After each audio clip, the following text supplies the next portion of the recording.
Telangana irrigation అధికారులతో national dam safety authority నిపుణుల బృందం సమావేశమైంది. మేడిగడ్డ బ్యారేజ్ లో దెబ్బతిన్న పిఎస్ కు మరమ్మతులు చేపట్టి వర్షాకాలంలోపు ఎలా వినియోగంలోకి తీసుకురావాలి అన్న దానిపై చర్చిస్తూ ఉన్నారు. 4 రోజుల పాటు పర్యటించిన బృందం మేడిగడ్డ, సుందిల్లా, అన్నారం బ్యారేజ్లను పరిశీలించింది. పరిశీలన అంశాలను అధికారులతో చర్చించనున్నారు నిపుణుల కమిటీ చైర్మన్ చంద్రశేఖరన్ అయ్యర్. ఇక ఈ సమావేశానికి మేడిగడ్డ, అన్నారం, సుందిల్లా బ్యారేజ్ నిర్మాణంలో పాల్గొన్నటువంటి ఉద్యోగులంతా కూడా నేషనల్ డ్యామ్ సేఫ్టీ అథారిటీ నిపుణుల కమిటీ ముందు హాజరు కావాలని ప్రభుత్వం ఆదేశించింది. 2016 నుంచి ఇప్పటి వరకు పనిచేసిన వారంతా రావాలని తెలిపింది. పదవీ విరమణ చేసినటువంటి ఉద్యోగులతో పాటు బదిలీ అయిన వారు సైతం హాజరు కావాలని ఆదేశించింది ప్రభుత్వం.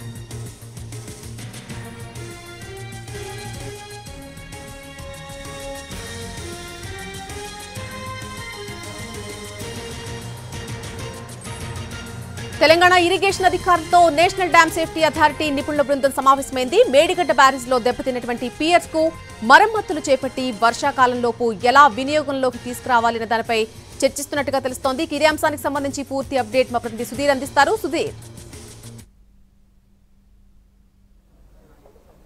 మేడిగడ్డ కుంగుబాటుకు సంబంధించి ఎన్డీఎస్ఏ గత 3 రోజుల్లో కూడా అన్నారం, సుందిల్లా, మేడిగడ్డ 3 బ్యారేజ్లను పరిశీలించడం జరిగింది. అందులో భాగంగానే ఆ పర్యటన ముగిసింది. ఈరోజు జలసౌధలో ఇరిగేషన్ శాఖ ముఖ్య ఇంజనీర్స్ ఎవరైతే ఉన్నారో ఇంజనీర్స్ అందరితో కూడా సమావేశం అవుతుంది. ఈ సమావేశానికి గతంలో అంటే 2016 నుంచి కాళేశ్వరం ప్రాజెక్టులో భాగస్వాములైన అధికారులందరినీ కూడా ఈ సమావేశానికి ఆహ్వానించడం జరిగింది. ముఖ్యంగా 2016 తర్వాత ఎవరెవరైతే ఈ ప్రాజెక్టు కోసం పనిచేశారో వారందరినీ కూడా పిలిపించడం జరిగింది. వారి నుంచి కూడా కొంత సమాచారాన్ని సేకరించే పనిలో ఎన్డీఎస్ఏ బృందం నిమగ్నమైనట్టు కూడా తెలుస్తుంది. ఎందుకంటే ఆ ప్రాజెక్టుకు సంబంధించి ఎలాంటి అవరోధాలు గతంలో ఏమైనా ఏర్పడ్డాయా, లేకపోతే అక్కడ ఎలా నిర్మాణం జరిగింది, ఆ నిర్మాణానికి సంబంధించి ఆ డిజైన్లకు సంబంధించి కూడా పూర్తి వివరాలు ఆయా అధికారుల నుంచి అడిగి తెలుసుకునే ప్రయత్నం అయితే చేస్తున్నారు. ప్రస్తుతానికి జలసౌధలో తెలంగాణ రాష్ట్ర ఇరిగేషన్ శాఖ సెక్రటరీ రాహుల్ బొజ్జా, అదేవిధంగా స్పెషల్ సెక్రటరీతో పాటుగా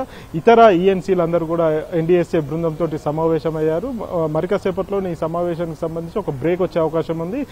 తర్వాత మళ్ళీ రెండో సెషన్ కూడా స్టార్ట్ అయ్యే అవకాశాలు అయితే కనిపిస్తున్నాయి. గడిచిన 3 రోజులుగా మేడిగడ్డ, అన్నారం, సుందిల్లా ఈ 3 బ్యారేజీల్లో వారు కనుగొన్న వివరాలతో పాటుగా వాళ్ళు పరిశీలించిన అంశాలు ఏవైతే ఉన్నాయో వాటన్నిటికీ క్రోడీకరించుకొని స్థానికంగా ఉన్న రాష్ట్ర స్థాయి ఉన్నతాధికారులు ఎవరైతే ఉన్నారో వాళ్ళందరి నుంచి కూడా సమాచారం అయితే తీసుకుంటున్నారు. అయితే రాబోయే వర్షాకాలం లోపు ప్రాజెక్టుకు సంబంధించి రిపేర్లు ఏమైనా చేయగలుగుతామా, అందుకు కావాల్సిన సాధ్యాసాధ్యాలన్నింటినీ కూడా తెలుసుకునే ప్రయత్నం అయితే చేస్తున్నారు. ఏది ఏమైనా కానీ వర్షాకాలం లోపు పూర్తి స్థాయిలో మేడిగడ్డ బ్యారేజ్ను వినియోగంలోకి తీసుకురావాలని చెప్పేసి అయితే ప్రభుత్వం భావిస్తుంది. అందుకు సంబంధించి 4 నెలల్లో ఒక రిపోర్ట్ ఇచ్చే అవకాశాలు ఉన్నాయి. కాబట్టి ఈ రోజు ఒక మేజర్గా ఒక సమావేశం అయితే జరుగుతుంది. ఈ సమావేశం నుంచి ఒక అవుట్కమ్ వచ్చే అవకాశాలు అయితే కనిపిస్తున్నాయి. Right Sudheer, thanks for the live update.